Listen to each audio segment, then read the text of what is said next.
नैनी प्रयागराज से है। नैनी की उत्तरी लोकपुर मोहल्ले में कन्या पांव पूजन जागरूकता कार्यक्रम। समाज सेवी सरदार पतविंदर सिंह ने कन्या भ्रूण हत्या से देश में बिगड़ते संतुलन से चिंतित होकर नवरात्र उत्सव पर गांव, शहर सहित दूर दराज इलाकों में अपने अल्पसंख्यक समाज के सहयोगियों के साथ पहुंचकर विभिन्न धार्मिक सामाजिक रीति रिवाजों से समाज में कन्या भ्रूण हत्या न करने की अपील करते हुए कई दिनों से अपनी दिनचर्या बनाई हुई है। सरदार पतविंदर सिंह ने समाज को जागरूक कर इस अपराध को रोकने का फैसला किया है। इसके लिए कन्या पांव पूजन, दीवार लेखन में वातावरण को सुसज्जित कर रहे हैं। समाज सेवी सरदार पतविंदर सिंह ने जगह जगह चौपाल लगाकर कहा कि किलकारी अपने आंगन में भी गूंजनी चाहिए। दुर्गा अष्टमी और महानवमी पर कन्या पूजन के लिए लड़कियां ढूंढने से पहले अपने आंगन में देखें कि क्या यहाँ किसी बेटी की किलकारी सुनाई देती है। नारी तत्व बहुत बड़ा गौरव, कोई अभिशाप नहीं। कन्याओं की घटती संख्या गहरी चिंता का विषय है। समाज अपने दृष्टिकोण को बदले और भ्रूण जांच जैसी अप्राकृतिक चीजों से बचे।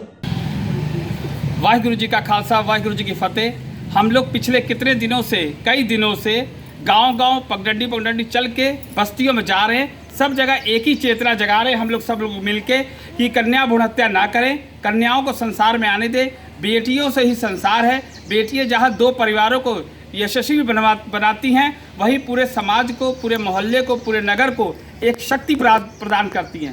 बेटियां जो देवी, उनके शब्द आगे लिखा रहता है, देवी रूप होती हैं। इसलिए कन्या भ्रूण हत्या ना करें, कन्या भ्रूण हत्या मुक्त समाज रखें, जिससे समाज में, देश में, प्रदेश में खुशहाली आ सके।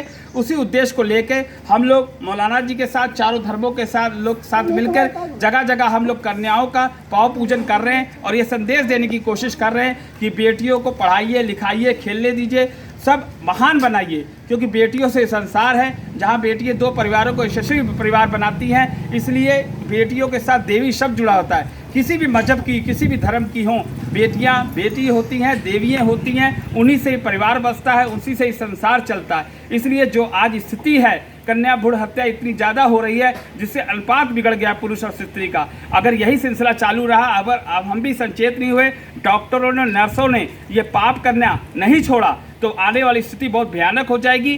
कन्याएं मिलना मुश्किल हो जाएंगी। लोग व्रत रखते हैं, माता की पूजा करती हैं, मगर अपने घर कन्या आने से लोग नए कलकलारी नहीं गूंजने देते। तो मैं उनसे भी निवेदन करता हूँ, घर घर कलकारी गूंजनी चाहिए, बेटियों की खेलनी कूदनी चाहिए, जिससे एक हरा भरा संसार लगे। तो हम लोग बेटियों बचाने के लिए यही एक प्रयत्न कर रहे हैं, सबके साथ मिलकर पांव पूजा करके। कल अष्टमी है, इसी तरह आप लोग सब लोग मिलजुल के जगह जगह जो जहाँ है अपनी जिम्मेदारी को समझे और बेटियों को संसार में आने दे, कन्या भ्रूण हत्या ना करें, बेटियों खेलने पढ़ने दे। जो प्रधानमंत्री जी की, जो मुख्यमंत्री जी की जो सोच है कि बेटियां उन्नति करें, बेटियों से संसार है। अभी देखिए, एक दिन केवल बेटियों के लिए, महिलाओं के लिए सत्र चला, ये बहुत बड़ी गर्व की बात है। इतिहास में पहली बार यूपी गवर्नमेंट ने, मोदी जी ने, योगी जी ने एक दिन का सत्र महिलाओं की आवाज़, महिलाओं की समस्या पे पूरा प्रतिनिधि महिलाओं ने किया। ये बहुत बड़ी गर्व की बात है महिलाओं के लिए, इसे समझना चाहिए। और सभी को, डॉक्टर, नर्सों